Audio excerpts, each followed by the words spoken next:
कैसे हो आप लोग। आज हम स्टडी कर रहे हैं बहुत ही इम्पोर्टेंट सा एक टॉपिक। इसी से एक क्वेश्चन आ जाता है हर एग्ज़ाम में।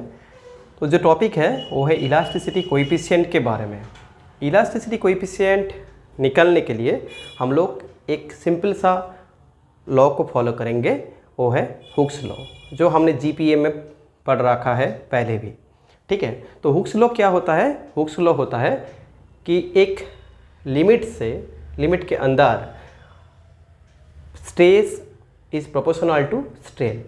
और स्ट्रेस पहले क्या है ये हमको पता है कि स्ट्रेस होता है फोर्स पर यूनिट एरिया, और स्ट्रेन जो होता है वो है फ्रैक्शनल चेंज। जैसे लेंथ के भी चेंज होता है, डेल्टा एल अंडर एल हो जाता है, और वॉल्यूम का चेंज होता है जैसे डेल वी अंडर वी, ऐसे लिखा जाता है। ठीक है, तो हुक्स लॉ से हमको जो रिलेशन मिल रहा था उसी से हमको इलास्टिसिटी कोएफिशिएंट के इन्फॉर्मेशन के समझने के लिए बहुत आसान हो जाता है। तो मैंने यहाँ पे वही फार्मूला यूज कर रहा है, तो आप लोग देख लीजिए, ये बहुत ही इम्पॉर्टेंट है एग्ज़ाम के पॉइंट ऑफ व्यू से। इससे रिलेटेड हम कुछ इम्पॉर्टेंट सा प्रॉब्लम बाद में कर रहे हैं। ठीक है, तो पहले एक थोड़ा सा जो इलास्टिसिटी कोएफिशिएंट का फार्मूला होता है इसको कैसे मेमोराइज करें और कैसे याद कर ले, ये पहले देख लीजिए। तो क्या है ना कि हुक्स लॉ जो होता है स्ट्रेस का प्रोपोर्शनल टू स्ट्रेन होता है। तो इसी से हमको मिल रहा है स्ट्रेस जो होता है डेल्टा पी होता है, तो स्ट्रेन हमने यहाँ पे कंसीडर किया कि वॉल्यूम का चेंज अंडर ओरिजिनल वॉल्यूम। तो यहाँ से जो मिल रहा है डेल्टा पी, इसको हमने इक्वल करें तो एक प्रोपोर्शनलिटी कांस्टेंट मिल रहा है, इसी को ही बोला जाता है इलास्टिसिटी कोएफिशिएंट। बट यहाँ पे देख लीजिए एक नेगेटिव साइन मैंने यहाँ पे यूज किया है। तो नेगेटिव साइन का मतलब क्या है? ठीक है, तो देखिए पहले ऐसा एक बॉक्स था हमारे पास, तो इससे हमने क्या किया, स्ट्रेस अप्लाई किया इस बॉक्स का ऊपर। ठीक है, तो यहाँ से जब स्ट्रेस हमने अप्लाई किया इस बॉक्स का वॉल्यूम में चेंज आएगा। ठीक है, ऐसे ही आएगा। तो यहाँ से देखो जब हम स्ट्रेस को बढ़ा रहा है तो उसी टाइम ही तो उसके रिलेटेड क्या हो रहा है, स्ट्रेन का वैल्यू डिक्रीज हो रहा है। ठीक है, तो जब हम डेल्टा पी को इंक्रीज कर रहा है तो उसी से स्ट्रेन का वैल्यू क्या हो रहा है, डिक्रीज हो रहा है। सो ऐसे के लिए मैंने यहाँ पे नेगेटिव साइन यूज किया है। ठीक है, नेगेटिव साइन का जो सिग्निफिकेंस है वही है, और तुम स्ट्रेस को भी डिक्रीज करें तो उससे रिलेटेड क्या होगा, डेल वी अंडर भी बढ़ जाएगा। ठीक है, मतलब स्ट्रेन बढ़ जाएगा, तो उसी से भी नेगेटिव साइन आएगा। ठीक है, तो यहाँ से हमको क्या फाइंड करना है, हमको तो इलास्टिसिटी कोएफिशिएंट फाइंड करना है ना। तो यहाँ से हम लोग ई को लिखे, तो ई को लिखने से क्या आ रहा है, minus B of del P under del भी आ रहा है। तो ये जो रिलेशन हमको मिल रहा है इसी से ही हम लोग जो कोएफिशिएंट होता है वो आसानी से लिख सकते हैं। ठीक है, तो मैंने क्या बोला, पहले हुक्स लॉ से एक रिलेशन फाइंड किया जहाँ पे जो मिल रहा है वो है इलास्टिसिटी कोएफिशिएंट। तो क्वेश्चन में जब हमको आइसोथर्मल पूछा जाएगा, इलास्टिसिटी कोएफिशिएंट का टर्म में बोला जाएगा आइसोथर्मल इलास्टिसिटी कोएफिशिएंट, तो आइसोथर्मल का मतलब क्या होता है कि टेम्परेचर फिक्स्ड होता है। तो यहाँ से हमको मिल जाएगा कि ये जो ई था ना, इस ई में कांस्टेंट टी करना है, तो यहाँ से जो कोएफिशिएंट मिल जाएगा आइसोथर्मल कोएफिशिएंट मिल जाएगा। तो यहाँ पे ही मैंने लिख दिया ई कांस्टेंट ऑफ टी। तो यहाँ से क्या हो रहा है, del P under del V का चेंज जो हो रहा है कांस्टेंट टी के साथ, तब हम इस कोएफिशिएंट को बोलेंगे, इलास्टिसिटी कोएफिशिएंट के बोलेंगे आइसोथर्मल इलास्टिसिटी कोएफिशिएंट। पहला तो ये हो गया। ठीक है, देखो मैंने क्या किया, मैंने आइसोथर्मल कोएफिशिएंट पूछ रहा है तो आइसोथर्मल के लिए टेम्परेचर कांस्टेंट रहता है, तो टेम्परेचर कांस्टेंट करके जो इलास्टिसिटी कोएफिशिएंट मिलेगा उसी को बोल दिया। ठीक है, तो दूसरा क्या है, एडियाबेटिक है। तो एडियाबेटिक के बारे में मैंने पहले वीडियो में भी बोला रखा है। एडियाबेटिक का मतलब होता है जहाँ पे हीट कांस्टेंट होता है, तो जब हीट कांस्टेंट होता है तो उसी से डी क्यू जीरो हो जाएगा। और हमको सेकेंड लॉ ऑफ थर्मोडायनेमिक्स से पता है कि डी एस इक्वल टू क्या होता है, डी क्यू अंडर टी। तो डी क्यू 0 है एडियाबेटिक प्रोसेस में, तो यहाँ से मिल रहा है डी एस इक्वल टू 0। और किसी पैरामीटर का चेंज 0 आ रहा है मतलब उस पैरामीटर कांस्टेंट होता है, मतलब एडियाबेटिक प्रोसेस में एंट्रोपी कांस्टेंट होता है। तो फिर हम इस रिलेशन में और इस कोएफिशिएंट में जब हम एस फिक्स्ड कर दें तो जो मिलेगा वो है एडियाबेटिक इलास्टिसिटी कोएफिशिएंट, ए भी हमको मिल गया। और जो है ना, और जो यहाँ पे लिखा है थर्ड जो कोएफिशिएंट है वो है वॉल्यूम एक्सपेंशन कोएफिशिएंट। ये क्या होता है, देखो पहले तो यहाँ पे P कांस्टेंट है, तो P कांस्टेंट है मतलब इसको हम लोग आइसोबारिक भी बोल सकते हैं, ठीक है। तो कभी कभी क्वेश्चन में वॉल्यूम एक्सपेंशन कोएफिशिएंट बोला जाता है और कभी कभी आइसोबारिक वॉल्यूम एक्सपेंशन कोएफिशिएंट भी बोला जाता है। देखो वॉल्यूम एक्सपेंशन मतलब वॉल्यूम का चेंज हो रहा है टेम्परेचर के साथ, ठीक है।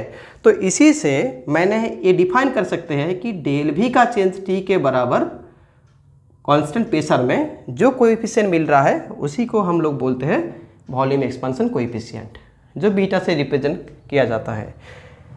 और एक चीज़ याद कर लीजिए, ये जो हमने डिफाइन किया है ना E T E S beta, ये हर एक क्वेश्चन में अलग सा टर्म में भी डिफाइन कर सकते हैं। मतलब मैं क्या बोल रहा हूँ कि ये बीटा ना देके इसी को अल्फा से भी रिप्रेजेंट कर सकते हैं, ठीक है।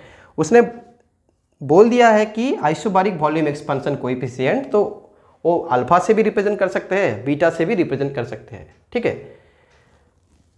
तो जो है ना, और जो एक बचा हुआ है अभी तक जो कोएफिशिएंट, वो बहुत ही सिंपल सा है। मतलब इसको याद करने के लिए जो पहले देखो, पहले जो कोएफिशिएंट था क्या है, आइसोथर्मल कोएफिशिएंट था। तो हमने जो कोएफिशिएंट अभी स्टडी कर रहा है वो है आइसोथर्मल कंप्रेसिबिलिटी। तो जब कंप्रेसिबिलिटी के बारे में पूछा जाएगा आइसोथर्मल, तो सिर्फ यही याद करना है जो एक्सपांसन हो रहा था ना आइसोथर्मल कोएफिशिएंट का, उसी का रेसिप्रोकल ले लीजिए, ठीक है। तो यहाँ से क्या मिल रहा था, ई टी इक्वल टू मिल रहा था minus of V del P under del V at constant T मिल रहा था। ये तो तुमको हुक्स लॉ से मिल गया, तो इसी को रेसिप्रोकल कर दीजिए तो वहाँ से मिल जाएगा आइसोथर्मल कंप्रेसिबिलिटी, ठीक है। तो यहाँ पे भी टेम्परेचर कांस्टेंट रह रहा है, तो यहाँ से एक इंफॉर्मेशन हमको मिल रहा है K T equal to 1 under E T. मतलब आइसोथर्मल कोएफिशिएंट का रेसिप्रोकल जो होता है वही है आइसोथर्मल कंप्रेसिबिलिटी, ठीक है। ये 4 कोएफिशिएंट अब लोग याद कर लीजिए और प्रॉब्लम के लिए आपको बहुत ही आसानी सा हो जाएगा प्रॉब्लम सॉल्व करने के लिए, ठीक है। कभी कभी तो प्रॉब्लम में दे देती है और कभी कभी बोला जाता है कि ई टी जो रिप्रेजेंट कर रहा है क्वेश्चन में या ऑप्शन में वो है आइसोथर्मल इलास्टिसिटी कोएफिशिएंट, तब ये सभी डाटा आपको लिखना पड़ता है। तो इसलिए मैंने एक समराइज कर दिया, तो इसी से हम कुछ प्रॉब्लम कर रहे हैं। आप लोग थोड़ा सा ये क्लास नोट कर लीजिए, ये बहुत ही बेनिफिट है एग्जाम के पॉइंट ऑफ व्यू से। प्रॉब्लम क्या था, the isothermal compressibility Kt and the coefficient of volume expansion beta are defined as Kt equal to minus of 1 by V del V under del P at constant T and beta equal to 1 by V of del V under del T at constant of P। और मैंने पहले भी बोला था कि ये जो coefficient है एग्जाम में दे सकता है और नहीं भी दे सकता है, तो आप लोग थोड़ा सा याद कर लीजिए। मैंने जो अभी बना के दिया था और यहाँ पे तो क्वेश्चन में तो गिव ही नहीं था, तो मतलब ये आप लोग को लिखना चाहिए, ठीक है। तो यहाँ पे दे रखा तो लिखने का ज़रूरत नहीं है, तो यहाँ से हम लोग इस प्रॉब्लम को सॉल्व करने की कोशिश कर रहे हैं। देख लीजिए मैंने कैसे सॉल्व किया है, ठीक है। मैंने क्या किया, इस पर जो Kt था ना, तो उससे Kt का और बीटा का वैल्यू को थोड़ा सा मैंने V से मल्टीप्लाई करके लिख दिया, यहाँ से भी V से मल्टीप्लाई करके लिख दिया, ठीक है। फिर क्या किया, फिर हमने ये जो इक्वेशन मिल रहा है ये इसको t के डिफरेंशिएट किया p को कांस्टेंट रख के, और ये जो रिलेशन मिल रहा है इससे हमने p से डिफरेंशिएट किया t को कांस्टेंट रख के। तो ये डिफरेंशिएट करें तो ये दोनों इक्वेशन आ रहा है, इक्वेशन 3 यहाँ से 4th इक्वेशन आ रहा है। और एक छोटा सा कॉन्सेप्ट यहाँ पे लगाना है कि हम लोग को पता है कि वॉल्यूम जो होता है एक स्टेट फंक्शन होता है, और कोई भी स्टेट फंक्शन के लिए हमको ये पहले से ही पता है कि del two v of del t del p का value del two v del p del t का वैल्यू से इक्वल होता है। ये छोटा सा कंसेप्ट यहाँ पे लगा दीजिए, तो इक्वेशन 3 और 4 में जो राइट हैंड साइड में है ना, तो दोनों इक्वल हो जाएगा क्योंकि वॉल्यूम एक स्टेट फंक्शन होता है। तो यहाँ से हम लोग इक्वेशन नंबर 3 एंड 4 से लेफ्ट हैंड साइड को इक्वल करें तो हमको जो मिल रहा है, ये जो टर्म है ना ये कैंसिल आउट हो जाएगा, ये दोनों में सेम ही है, तो वन अनदर टू कैंसिल हो जाएगा। तो जो निकल रहा है वो है del of del T K T at constant of P equal to minus of del V del P at constant of T. तो इससे जो ऑप्शन आ रहा है इस प्रॉब्लम का करेक्ट ऑप्शन जो आ रहा है बीटा और के टी के साथ जो रिलेशन होगा करेक्ट, वो ऑप्शन सी होगा। ठीक है।